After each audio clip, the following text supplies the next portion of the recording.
भजन करणाऱ्याला इंद्रप्रस्थाची तर होतीच, पण हस्तिनापूरची पण गादी भजन करणाऱ्याला द्यायची होती. पण पंढरपुरातल्या मालकाला अडचणी आल्या, करावं काय करावं काय. भजन करणारे ऐकून पंढरपुरातला मालक होता, नालायक ऐकून 2-4 भजन करणारे चांगले माणसं होते.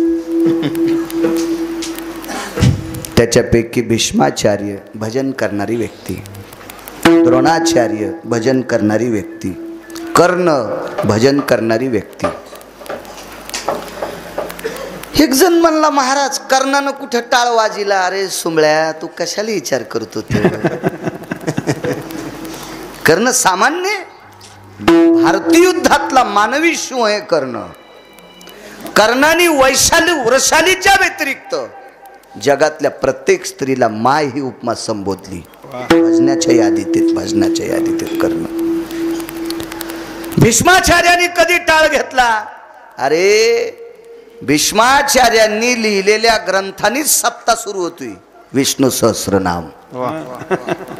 शर्पंजरी पडल्यावर 113 बाण अंगात घुसले डॉक्टर साहेब, आणि 113 बाण अंगात घुसल्यावर भजन केलं 1000 नावाचं. त्याला विष्णू सहस्रनाम म्हणतात. हो, काय भजने येते. द्रोणाचार्य भजन करणारी व्यक्ती. पण ही लोक जोपर्यंत संपत नाहीत तोपर्यंत भजन करणाऱ्या पांडवायला गादी भेटत नाही. देवाला भीष्माचार्यांना गादी भेटली असती तर पांडवायला द्यायची गरज नव्हती. कर्णाला भेटली असती तर पांडवायला द्यायची गरज नव्हती. द्रोणाचार्याला भेटत होती तर पांडवायला द्यायची गरज नव्हती. पण या भजन करणाऱ्यामुळं भजन न करणाऱ्याला गादी भेटू लागली. हे देवाला खपत नव्हतं. ते कौरव होते, ते भजन करीत नव्हते. हा, एकाही कौरवान भजन केलं नाही. त्याच्यातले 3 भजन करण्याच्या लायकीचे होते, पण भावाचं ऐकून केलं नाही. म्हणून यांना गादी नकोय, भजन करणाऱ्या पांडवांना गादी द्यायची. नवल काय केलं बघा. पंढरपुरातल्या मालकाला माहित होतं जोपर्यंत द्रोणाचार्य मरत नाहीत तोपर्यंत 1 कोटी कृष्ण जन्माला आले तरी पांडवायला गादी भेटत नाही. मग मारायचं म्हातारं कसं. नवलानं मारलं. एक सोपा शब्द आहे, दुसरा पण नको कीर्तनात ते वापरायला. हुशार आहे मालक पंढरपूरला. नवल काय केलं. असं नवल केलं की द्रोणाचार्याचा मुलगा मरण पावला अशी खोटी खोटी खोटी अफवा युद्धात सोडून दिली. आता द्रोणाचार्याचं पोरग कसं मरल. ते अमर आहे ना, मारुतीरायाच्या यादीतलं येते, चिरंजीव आहे ना, ते कसं मरल. पण अफवावर माणसांचा विश्वास असतो. म्हणून आपल्या जुन्या लोकांची एक मत आहे, साखऱ्यापेक्षा चाढी गोड आहे. चाढी म्हणजे लावालावी, ही साखऱ्यापेक्षा गोड असती. गोड. अश्वत्थामा मृत्यू पावला असं सांगितलं. आणि मग म्हाताऱ्याचा रथ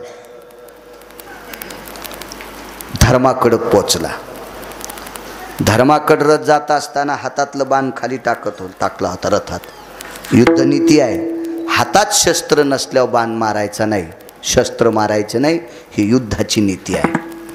हात वरी करायचे, नाही तर शस्त्र खाली टाकून द्यायचं. हो, पशुपक्ष्यात सुद्धा ही नीती आहे. एक कुत्र दुसऱ्या गल्लीत जर गेलं तर त्या गल्लीतले कुत्रे जर त्याला बोचकारीत असतील तर यानं कष्टा घालायचा. कळालं ना तुम्हाला. ह्या कुत्र्यानं शेपूट दोन्ही पायाच्या मधात घातले की ते कुत्रे त्याला बोचकारीत नाहीत. हे नम्रतेचं लक्षण सांगितलं. आणि धर्माच्या जवळ गेले आणि विचारलं, का रे. म्हणे, गतो आश्वस्तामा तुझ्या येते यत कुंजराती देहीन मानवेषु ममम नैवाम चक्षुहितेषु. 8 श्लोक आले. डोळ्यानं पाहिला नाही पण म्हणे गेलाय. एका हत्तीचं नाव सुद्धा अश्वत्थामा होतं. कुंजरास्थितो मतंगायाम. मतंग म्हणजे हत्ती, कुंजर म्हणजे हत्ती, हत्ती म्हणजे विहत्तीच. आणि मग म्हाताऱ्याला थोडीशी शंका आली. तिथं 3 लोक खरं बोलणारे होते.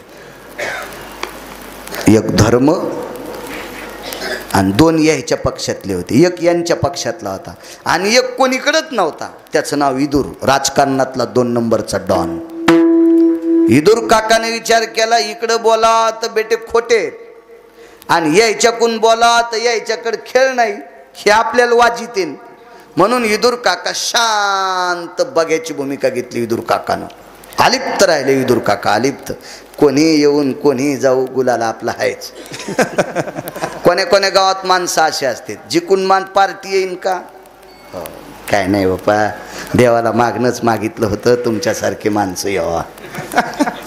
काहीच हरकत नाही. अशी काही माणसं विदुर काका सारखी. आणि खरंच तसं राहिलेलं खूप चांगलं. आमच्यासारखा महाराज ज्या गावात आहे त्यानं काहीच करू नये. जे येतील ते रामराम. हो, उगत तिकडं जाणं.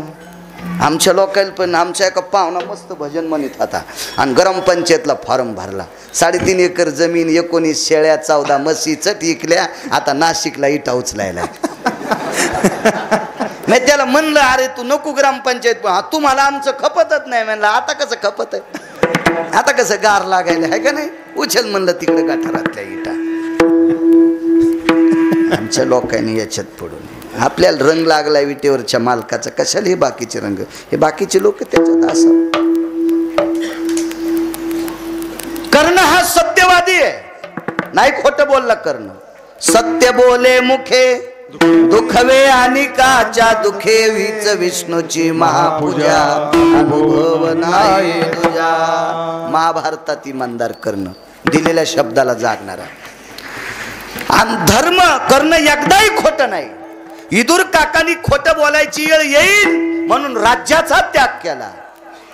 आणि धर्मानं पंढरपुरातल्या मालकानं सांगितलं, एकटा खोटं बोलला. वदविले मुखे नारायणे धर्मा, अंगुष्ट त्या कर्मासाठी गेला. या तितका धर्माचा गेला. मग म्हाताऱ्यानं विचार केला, शंका येते, धर्म 2 स्तरावर बोलतोय. त्या अर्थी अश्वत्थामा मारलाय. म्हणून संध्याकाळच्या युद्धाची घंटी वाजली, शिंग फुकलं, युद्ध थांबलं. 2दा शिंग फुकीत होते. युद्ध बंद करायला एकदा आणि सुरू करायला एकदा. शाळेतली घंटी पण 2दा वाजती, भरायच्या वेळेला एकदा आणि सुटायच्या वेळेला एकदा. आणि मध्ये एकदा टनटन वाजती, ती तासाची घंटी असते, अमका तास तमका तास. पण ती सुटायची घंटी टनटन टनटन टनटन वाजली की मग पोरं आपले दप्तर घेऊन पळते. युद्ध सुटायची घंटा वाजल्याबरोबर द्रोणाचार्य कृष्णाकडे गेले, पंढरपुरातल्या मालकाकडे. नवल सांगतोय, प्रभू माझा अश्वत्थामा नावाचा पुत्र मारलाय, मला यमाकडे जाऊन यायचंय. आता युद्ध सुटल्यावर पोरग बघावं ना, यमाकडे कशाला जायचं. पण काय खेळ करताय तू त्या पंढरपुरातल्या मालकाला, त्याच्यासारखा खेळ जगात कोणाला नाही करता आला. आणि म्हाताऱ्यानं सांगितलं, मला वरी जायचं. इतकं अस्त्रविद्येत पारंगत म्हातारं. अर्जुनाला धनुर्धारी कोणी केलं असेल तर द्रोणाचार्याने केलं. द्रोणाचार्यापासून विद्येचा खेळ, ही सर्व विद्या पारंगत, विश्वातला 2 नंबरचा माणूस, शब्दवेदी विद्येतला, एवढे मोठे अधिकारी व्यक्ती. आणि प्रभूला सांगितलं मला वरी जायचं. तर प्रभूनं सांगितलं शरीर घेऊन जाता येत नाही म्हणे, आत्मा घेऊन जाणार. मग शरीर शिबिरात झोपवलं, म्हणजे रावटीत. तर भगवान किती नाटक करतात. पण माझे सेवक ठेवू का तुमच्याकडं? नाही म्हणले, माझे आहेत ना. मग यायचे सेवक ठुले. आणि पंढरपुरातल्या मालकानं निद्रास्त्र सोडलं. रातच्या आधीच झोप आणि त्याच्यात निद्रास्त्र, हे सारे झोपले. आणि द्रौपदीच्या भावाला सांगितलं, तुझा भाऊ या म्हाताऱ्यानं मारलेला एक. द्रौपदीला भाऊ 2 होते, एकाचं नाव सांगता येईल का? दोन्हीपैकी किती भागवत ऐकिले? दोघायचं नका सांगू, एकाचं तरी. दृष्टद्युम्न. दुसरा कोण होता ते घरी गेल्यावर बघा, गुत्त थोडंच घेतलंय. तुम्ही पाठांतर करत जा, म्हणजे आमचे नीट कीर्तन सांगतील. विठाला विठाला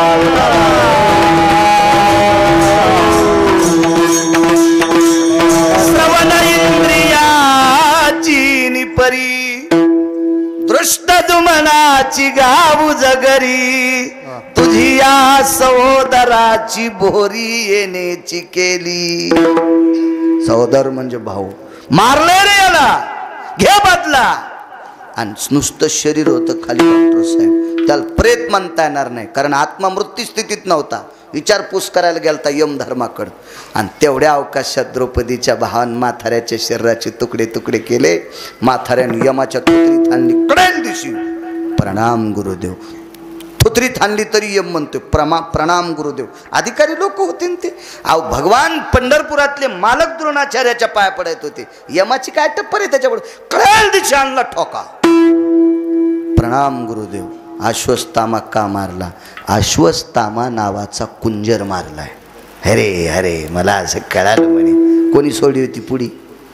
पंढरपुरातल्या काय नवले. आणि खाली येऊन पाहते, रती रती मास विखुरले, ते विहंग मे चंचुपुटी धरिले, जठरा नळे तृप्त विले. मांसाहार करणाऱ्या पाखरांनी तुकडे खाऊन टाकले. खाली काय होतं? सामान्य नवले, साधं नवले. आला का त्याच्यावर द्रोणाचार्य तुम्ही मारला म्हणून? आपलं काय नव्हतं. त्याचा वाद होता त्यानं झोपी. आणि प्रेत कापलंय. जिवंत द्रोणाचार्य कापले का? नाही. आत्मा कुठं होता? वरी. कापलंय कशाला? प्रेताला. आणि प्रेताचं शवी छेदन करत नाहीत का तुम्ही? पाप लागतं का डॉक्टरला? पुरावा आपल्या जवळच नव्हतं बापू. करावं लागतं की नाही डॉक्टर साहेब शवी छेदन? हा. मग दृष्टद्युम्नालाही पाप नाही, ज्यानं घडून आणलंय त्यालाही पाप नाही. आणि म्हातारं तर संपिलं. नवल केवढे केवढे, नकळे कान्होबाचे कोढे. अजून एक नवल सांगतो.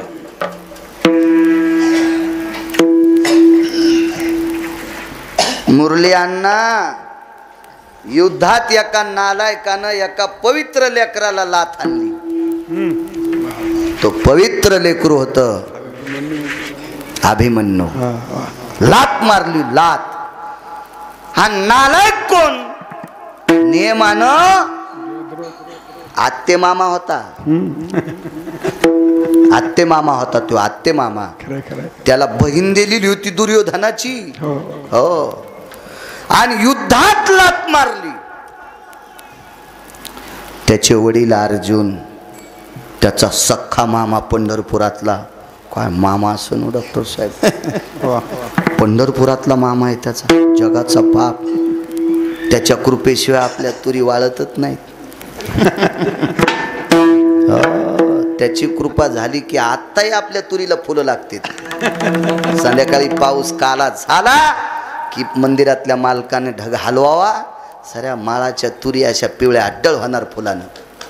पण त्याची कृपा झाली. इतकी ज्याच्या सत्ता आहे तो मामा आहे अभिमन्यूचा. आणि त्या मामानं भेट घेतली म्हणजे मला 3.5 तासाचं आयुष्य द्या. नवल सांगतोय. यमाला विचारलं नाही वाचित आहेत. अर्जुनान पण केला. संध्याकाळपर्यंत जयद्रथ मारीन, नाही संध्याकाळपर्यंत मेला तर मी अग्नीत उडी टाकील. बघा नवल किती मोठं आहे. महाभारतात नवल माझ्या वाचनात 2दा.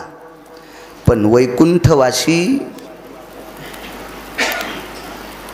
रंगनाथ गुरुजी परभणीकर 4 नवल सांगत होते सूर्याच्या बाबतीत. कारण रंगनाथ गुरुजी परभणीकर म्हणजे वेदांतातले सूर्य तर होतेच, पण ज्ञान सूर्य होते. ज्ञान सूर्य, ज्ञान सूर्य. ज्ञानातले रंगनाथ गुरुजी म्हणजे मर्मज्ञ रत्न होते. ब्रह्मलीन, ब्रह्मनिष्ठ सद्गुरू रंगनाथ गुरुजी परभणीकर म्हणायचे, भगवान सूर्यनारायणाचे 4दा नवलाचे कामं केले. 4दा. 2 तर माहीत येतं आपल्याला. त्याच्यातलं एक सांगतो. 3:30 वाजता सुदर्शन सोडन सूर्याच्या आड धरलं. 3:30 वाजता. 3:30 वाजता. 7 वाजता जसा अंधार पडतो का तसा अंधार 3:30लाच पडला. आणि अर्जुनाला सांगितलं आता सूर्य मावळलाय, तुला नाही थांबता येत. ते शूर लोक होते, क्षत्रिय होते, खोटं कसे बोलते ते? लगेच लाकडं जमा केले, चिता पेटवली. विटेवरचे मालक सांगतात, अर्जुना नवल बघा, नवल, अर्जुना सौभाग्यवती स्त्री गेल्याच्या नंतर पायातल्या विरोध्या बोटातल्या आणि गळ्यातलं मंगळसूत्र काढून घेत नसते. हे तिचं लेण आहे, 14 भूषणापैकी एक भूषण आहे, ते काढून घेत नसतात. आणि क्षत्रियाचं लेणं म्हणजे बाण भातोड आहे, ते अडकव खांद्याला, याच्या सहज आणि खांद्याला धनुष्य अडकवलं. 3:30 वाजले होते. नियमानं बवा करणाचे समेळी, निमिषा लाघवी देता रोळी, वरुतया पाती दिवाळी, भाषा पंचांगाची ओ. पंचांग सांगते, करण कशाला, भव कशाला, निमिष कशाला. नवरात्रीतला हवन होतं कालचं, काय नाही, काही काहीचा कशाचा पंचांगाचा मेळ नाही, कशाचा मेळ नसतो. हवन करायचं म्हणजे करायचं. येडीने इस्तू आणला आणि पिशीनं फुकला, नियम आहे, टाईम आहे. अष्टमीच्या दिवशी, कोण्या दिवशी जगदंबा हवनातून प्रगट होतात, कधी असावा त्याचा बलिपिंड किती वाजता द्यावा, अग्नी कोण्या वेळेला मृत्यू लोकात आहे, असे विद्वान भूदेव सांगत असतात. आणि त्या विद्वान भूदेवानी सांगितल्यानुसार नवरात्रीतलं हवन केलं पाहिजे. आपल्या मनानुसार नाही घोडे दामटवायचे, काही बेसरामाईनं दामटिले, काही चिलारीनं दामटिले, मेलेन घोडे पळू पळू असेच नाही. शास्त्र सांगतंय, आपल्याकडं पुराण सांगतंय, त्यानुसार वागलं पाहिजे. चला, पेटावला तो अग्नी. 3:30 वाजता दिवस माळवला. तुम्ही अजून बी लक्षात घ्या, चांगल्या व्यक्तीवर संकट आल्याच्या नंतर ज्याच्या अंतकरणात पाप आहे का, ते जास्त बघायची भूमिका घेत असतात. चांगल्या व्यक्तीवर संकट आल्याच्या नंतर ज्याच्या अंतकरणात पाप आहे का डॉक्टर साहेब, ते जास्त बघायची भूमिका घेत असते. बघायची, हो. त्याच्यातले बऱ्यापैकी सूत्र सांगेल, पण आपला वेळ संपत आलाय. कशाला नालायकायचं इचकायचं आहे का नाही. हलकटायचं धुणं धुत बसल्याच्या नंतर कालांतरानं परमेश्वर बायकोच्या साड्या धुवाची वेळ आणत असतो. म्हणून हलकटायचे धुणे नाही धुतले पाहिजे, निदान कीर्तनात तरी. निसर्गाचा नियम आहे तो, नियम आहे, नियम आहे, नियम आहे, नियम आहे, निसर्गाचा नियम आहे. माझा जन्म खेड्यात झाला असल्यामुळं मला बऱ्यापैकी बऱ्याच गोष्टी माहीत आहेत. फिरलो खूप, त्याच्यामुळं तेही मला माहीत आहे. कौरव 1 नंबरला पुढे होते, जे वाचलेले तेवढे. ज्यानं लात मारली तो नालायक सगळ्यात पुढे होता.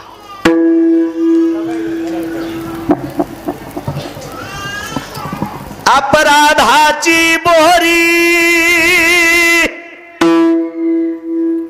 तो सवे दर्शनी भागे निर्धारी. ज्यानं अपराध केलाय का, दर्शनी भाग म्हणजे पुढं होता, सगळ्यात पुढं, सगळ्यात पुढं. मालक काय चतुरे नवल. तोंडातून वाक्य पडलं, पाहे पाजैद्र तू, तो गा प्रकाश दिवाकर कांतू. रविकांत आहे तो, रवी रवी रवी रवी. तो दिवाकर आहे, तो प्रकाश देवता आहे, तो भास्कर आहे. नयनीने भास्कर देखिला, डोळ्यान भास्कर सूर्य पाहिला. हा सूर्य आणि हा जयद्रथ, मग बाण सोडला. आता नवल बघा, आता नवल. 3:30 वाजता सूर्य मावळलाय, कोणी यानच आपल्याच्यान मावळ तू का. आमच्या पाहुण्याने 1 टरकभर पुस्तकं वाचिले, 1 टरकभर पुस्तकं वाचिले. आणि पंगत होती त्याच्याच पोरीची. संध्याकाळचं लग्न होतं आणि लग्न लागायच्या आधी जेवण होत असते. तर त्याला म्हणलं, लाईट गेली, एक काम करू, तू टरकभर पुस्तकं वाचिले ना, तर सूर्याला असं थांबेवर ही शेवटची पंगत होस तर असं बोट लावतो या पुस्तकाच्या ताकदीनं. ट्रकभर पुस्तकं वाचिले ना ते म्हणलं, आपल्या पुस्तकात हे नाही मेळ बसत. म्हणलं मग काय हरकत नाही, तू गेल्यावर तुला याच्यातच फुकू. भांगारे पुस्तकं काय कामाचे आहे का नाही? काय लायकी आहे का ते भांगारे पुस्तकं वाचून? काय अभ्यास होणार आहे आपला? चांगलं वाची जा. सूर्य तर थांबलाच, जयद्रथ दाखिला आणि सूर्य दाखिला आहे. पण बाण मारता मारता कानात एक वाक्य सांगितलं, नवल सांगायलो नवल, तू जयद्रथ मारला तरी मरतू. तू जयद्रथ कोड आहे, कोड आहे. तू जयद्रथ मारला तरी मरतू आणि नाही मारला तरी मरतू. कोण सांगायला माहिती? पंढरपुरातला मालक. तर अर्जुन म्हणला, प्रभू मारल्यावर कसा मरण?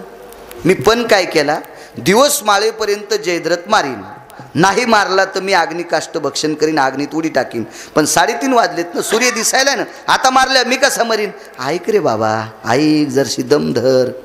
होटपोळतेन शिजूस तर दम खातेत पण न्यूज तर थांबत नाहीत. जिबीला चटका बसंदारचं थांबना अर्जुना. कसा मरेल ऐक. याच्या वडिलांनी तपश्चर्या केली, त्याचं नाव होतं ऊर्ध्वश्रवा. नवल सांगतोय ऊर्ध्वश्रवा. त्यानं अशी तपश्चर्या केली ती की माझ्या मुलाचं डोकं कापून जो कोणी जमिनीवर टाकील त्याच्या शरीराचे 1000 तुकडे होतील. आणि वरदान असतो तथास्तु. ऊर्ध्वश्रवाला वरदान प्राप्त झालं. ते सांगत तसे नारायण, ऐके पार्था माझे वचन. नारायण सांगत होते, पार्था, हे अर्जुना, हे किरीटी, ऐक ऐक. हे पृथकी सुता, पृथकी म्हणजे कुंती.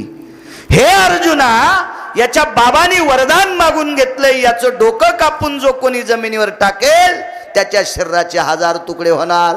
तू याला मारून याचं डोकं जमिनीवर पडणार, मग तू मरणार. आणि तू जर याला नाही मारलंस तर सूर्य मावळल्यावर तू अग्नीत उडी टाकून मरणार. मग कसं करायचं प्रभू? सत्यलोकाची स्थळी, सत्यलोक म्हणजे ब्रह्मदेवाचं अधिष्ठान, तिथे वृद्धश्रवा अजूनही तपश्चर्या करत आहे. असा बाण मार की बाणानं डोकं असं उडालं पाहिजे, ते कोण्याच जमिनीवर न पडता त्याच्या बापाच्या मांडीवर पडावा. बाण हाणणारही कसं सांगणारा असू द्या हो, पण हाणणाराचे बी नेमकंच असन.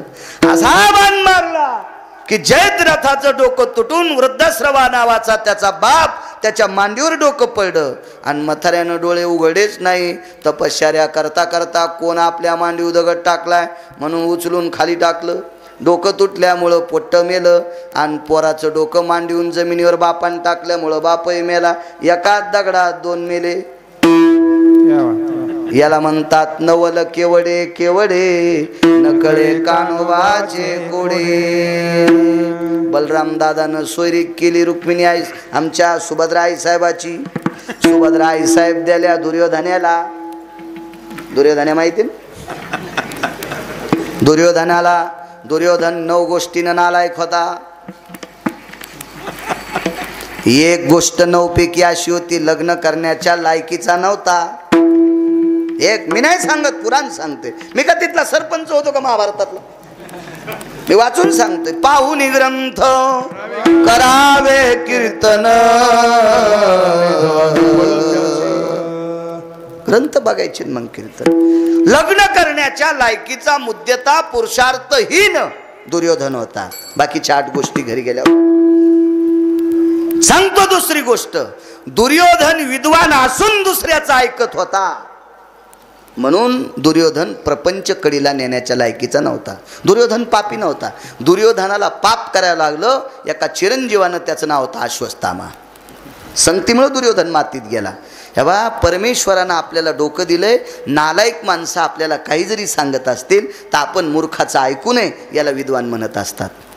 आमच्या इथं एका बैलाला कासरा खाचा नाद होता. तो कासरा खात होता आणि दुसऱ्याची मका खाऊन येत होता. तो माणूस गडी पाठवून आम्हाला शिव्या देत होता. मी गड्याला सांगितलं आपला बैल तिथे गेला नाही पाहिजे. यानं जो बैल कासरा खात होता त्याला साखळी लावली. जो बैल कासरा खात होता त्याला साखळी लावली. ह्या नालायक बैलानं दुसऱ्याचा कासरा खाल्ला. याला तर खाता येत नव्हता पिस्तोल्याला. बंदुक्यानं पिस्तोल्याचा कासरा खाल्ला आणि पिस्तोल्या दुसऱ्याची मक्का खायला गेला. पाठ फुटूस तर खपके खाल्ले. मला असं वाटतंय एका नालायक बैलाच्या चांगल्या बैलानं नादी लागायला नाही पाहिजे.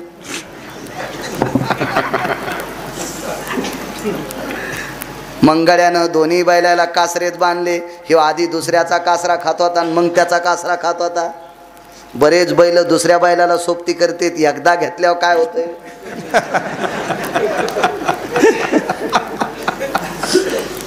बडीशोप म्हणालो मी, सुपारी म्हणालो मी. तुम्ही कीर्तनात असं काही बी नका नांगाव घेत जाऊ. असे बरेच चांगले बैल नालायक बैलाच्या नादी लागून वाया जाते. तसा दुर्योधन मूळता दुसऱ्याचा ऐकणार होता. परयम श्रवणेंद्रियेषु यम यत प्रपंचोति नैवानाम स्थिरत्वाति जायते. म्हणून आपल्या सोप्या भाषात तशा माणसाला कच्च्या कानाचा किंवा फुटक्या कानाचा माणूस म्हणतात. हे दुसऱ्याचं ऐकून वागत आहे त्याला कच्च्या कानाचा माणूस म्हणतात. 9 गोष्टीनं मूर्ख होता. अशा दुर्योधनाला दिली. त्याच्यातल्या 9 पैकी एक दोष सांगतो. अल्पायुष्य होते. तिसरं सांगू दुर्गुण. अल्पायुष्य होते. 100ला 100 पोरं बापाच्या देखता मरणार होते. असा शाप मागच्या 14व्या जन्मात धृतराष्ट्राला एका सर्पिणीनं दिलता. म्हणून 100ला 100 पुत्र मरणार. त्याच्यापैकी दुर्योधन मरणार. आपल्या बहिणीला बुक्का लागणार. हे पंढरपुरातल्या मालकाच्या लक्षात आलतं. म्हणून सोयरीक जर मोडून अर्जुनाला द्यावा तरी भांडण. सोयरीक मोडून अर्जुनाला द्यावा तरी भांडण. मग अर्जुनाला भगवे कपडे घातले. त्याला संन्याशी केलं. सुभद्रेचं हरण केलं. तिकडंच तदेव लग्नं सदिनं तदेव ताराबलं चंद्रबलं तदेव दैव बलं लाभस्ते श्याम जयस्ते श्याम कुतस्ते श्याम. तिकडंच आली नवरदेव नवरी पाय पडायला. मग बलराम दादा म्हणले अर्जुना महाराजाला विचारा. सुभद्रा म्हणली ते नालायक महाराज गावात येऊ द्यायला नव्हता पाहिजे. तो महाराज नसून अर्जुनच होता. तो संन्यासी होऊन जनी चोरोनी नेली माझी भगिनी. आळंदीतले मालक सांगतात अर्जुनाला खोटा संन्यासी केलं आणि दुर्योधनाला सुभद्रा दिल्या विधवा होणार हे देवाच्या माहीत होतं. म्हणून खोटा महाराजानं सुभद्रा पळून नेली. दुर्योधनाच्या कानावर वार्ता गेली. दुर्योधन म्हणला आपल्या नशिबात नव्हती. नंतर कळालं त्या महाराजाला अर्जुनानं मारलं. अर्जुनाला भेटली. दुर्योधन म्हणला काही कावत नाही आमच्या कुळात आली. आली कुठं सुंबळ्या मुद्दाम दिली. पण तुला कळूच दिलं नाही. याचं नाव नवल. नवल केवडे केवडे नकळे कानोबाचे कोढे विढोबार कुमारी.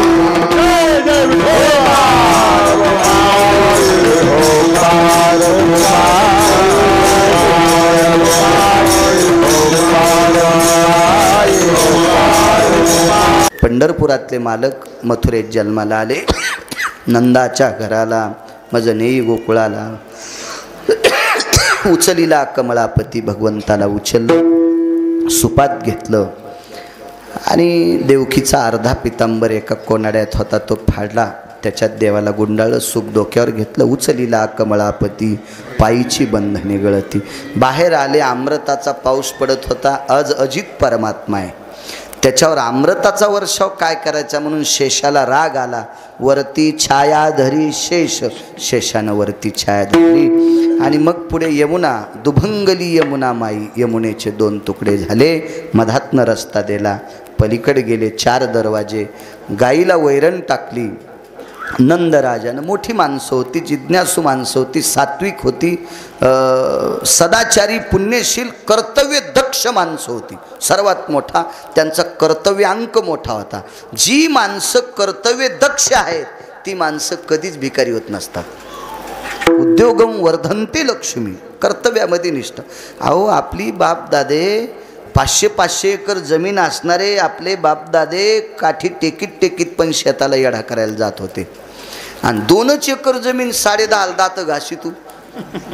त्या पॅन्टीच्या द्वाऱ्या लोंबलेल्या काय हे याच्यापेक्षा पिसाळलेलं कुत्रं बरं.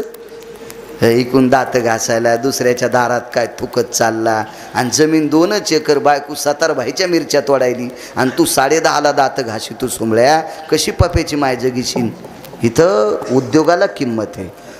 माणसानं सात्विक व्यवसाय करून कमवलेले पैसे म्हणजे पुरुषार्थ आहे. पुरुषार्थ सांगितलं, अर्थ नावाचा पुरुषार्थ आहे. सात्विक ते जोडून या धन उत्तम व्यवहार आहे. पुरुषार्थ आहे, पुरुषार्थ आहे. जुनी माणसं पहा, ज्याच्याकडे 9 लाख गायी होत्या, ते गाईला वैरण टाकायला उठले. वेलेल्या गाईला, कामाच्या बैलाला. गडी पुन्हा एकदा वैरण टाकीत होते 1-1.5 वाजता. बैल उठवायचे, वैरण सांबरी करायची, जरशी वैरण पुन्हा टाकायची शेंड्याकडनं. रात्रीच्या वेळेला, सकाळून सुरुवातीला वैरण बुडाकून टाकीत होते. वाक्य नीट ऐका गड्याचं शहाण्या. बैल बांधल्याच्या नंतर शेतातून काम करून आल्यावर बैलाला वैरण बुडाकून टाकीत होते, आणि रात्री 1-1.5 वाजता शेंड्याकडची वैरण टाकीत होते. म्हणजे गडी शिकलेली जरी नसतील तरी त्यांचा विवेक गोड होता, विवेक गोड होता, विवेक होता. आताच्या याला तर करळ कळणं, शेव कळणं, तिफणीचा कळवा कळणं,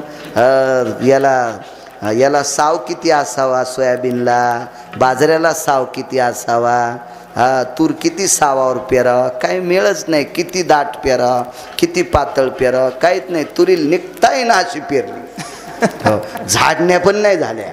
कोठा झाडायला झाडण्या करायला बी चांगली अंगठ्यावानी झाडण्या लागत्यात. तो निबरडक काढ्या आणि पेटून द्यावा तर भुरकून.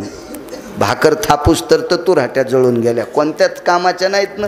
मर्मज्ञपणानं केलेलं सरपण पण चांगलं असते, नका माल लागू द्या. इतकी सात्विक आणि सदाचारी लोक होते, पुण्यशील लोक होते, पावन लोक होते. नंदराजाकडनं ही शेतकरी, आपण शेतकरी कुटुंबातले माणसं आहोत, आपण तो आदर्श घ्यायला पाहिजे. रात्री 1 वाजता नंदराजा उठले, गाईला वैरण टाकली, गाईचा दार बंद करायचं विसरले, आणि ह्या दारातून, गाईच्याच दारातून जगाचा बाप त्यांच्या घरात प्रवेशला. त्यांच्या घरात प्रवेशला. फार मोठी आख्यायिका आहे वैकुंठवासी. माधव महाराज मगर हिंगोली जिल्ह्यात होते. सुरजखेडकर माधव महाराज मगर सुरजखेडकर हिंगोली जिल्ह्यातले पुराणातले बादशाह होते. ते इतके गोड सांगायचे दशमस्कंधावर. बघा, त्यांनी फार मोठं गाथा नवनीत केले. नाना प्रकारचे ग्रंथ संपदा त्यांचे. फार भयानक अभ्यासू व्यक्ती. त्यांनी इतकं वर्णन केलं शेतीच्या बाबतीत नंदराजाचं की बघता सोय नाही. असो, गोकुळातल्या काठ्या कशा होत्या, काय होत्या, कुठं अडकीत होते. दाराच्या पाठीमागं काठी अडकिलेली असावं, कारण चोर वरून येत नसतो ना. चोर कुठून येत असतो? दरवाजातून. म्हणून आजही जुन्या लोकांच्या वाड्यामध्ये मोठ्या दरवाजाच्या पाठीमागे एक खुंटी असायची, आणि त्या खुंटीला काठी अडकिलेली असायची. आता सर इचू निघला तर चपला त्या सील परतीने इचू मरतू का? यानं हाणायला जावा तर चपलाचं थुत्तर वरी जात आहे, हाय का नाही? इतकी आपली परिस्थिती. नुसतं म्हणायचं आभाळ फाकलं आणि शेती मदत करीत नाही. तू कुठं नीट वागायला सुंबळ्या? कशी शेती मदत करीन? विठाला विठाला